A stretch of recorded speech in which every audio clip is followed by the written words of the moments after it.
अस्सलाम वालेकुम नाज़रीन। हर शख्स अजीम है जिसने कुछ न कुछ ईजाद किया हो। सुई की जात से लेकर खिला तक का सफ़र इन्हीं अजीम इंसानों की ही बदौलत मुमकिन हुआ। उन्होंने रंग, नस्ल और मज़हब को बिलाए ताक रखते हुए इंसानियत की फलाह बहबूद के लिए अपनी ज़िंदगियाँ वफ़ कीं। अशोका मौर्य सल्तनत का तीसरा बादशाह था। इसने इस पहली सल्तनत पर हुक्मरानी की जो तमाम हिंदुस्तान पर मुश्तमिल थी।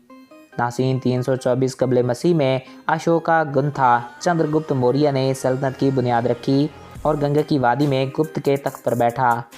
इसके बेटे बंदरसरा और पोते अशोका ने इस सल्तनत को वस्त दी। अपने ज़माने में अरूज में यह सल्तनत मौजूदा हिंदुस्तान, अफ़गानिस्तान के तकरीबन तमाम हिस्सों पर फैली हुई थी। तवील अरसा तक जारी रहने वाली जंगों के बायस अशोका कत्ल गारत से बेजार हो गया और उसने एक अमन पसंद मज़हब इख्तियार कर लिया।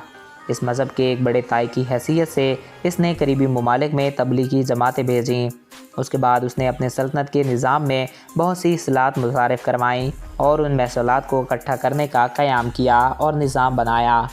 तिजारत को फ़रोग़ देने के लिए नई सड़कें बनाईं, नए शहर आबाद किए और देहात में ज़राअत की तरक्की के लिए काम किया। अशोका ने नई कई कवानीन बनाए जिन्हें पत्थर की तख्तियों पर लिखवा कर सल्तनत के अलग अलग हिस्सों में फैला दिया गया।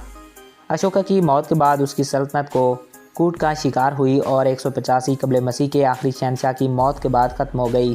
चंद्रगुप्त मौर्य ख़ानदान का बानी था। सिकंदर आज़म की मौत के बाद वो पंजाब के बेशतर हिस्सों पर काबिज़ हो गया। बाद में मुक़दा की रियासत पर हमला करके मुक़दा के ख़ानदान के आखिरी राजा नंद को ताइक सर को बादशाह बनाया और अपनी मामोरा के नाम पर मौर्य ख़ानदान की बुनियाद डाली। तो दोस्तों, आई होप आपको ये वीडियो पसंद आया होगा और आपकी मालूमात में इजाफ़ा हुआ होगा। अगर आपको हमारा ये वीडियो पसंद आया और आपकी मालूमात में इजाफ़ा हुआ है तो हमारे चैनल को सब्सक्राइब करें। Thanks for watching. अल्लाह हाफ़िज़।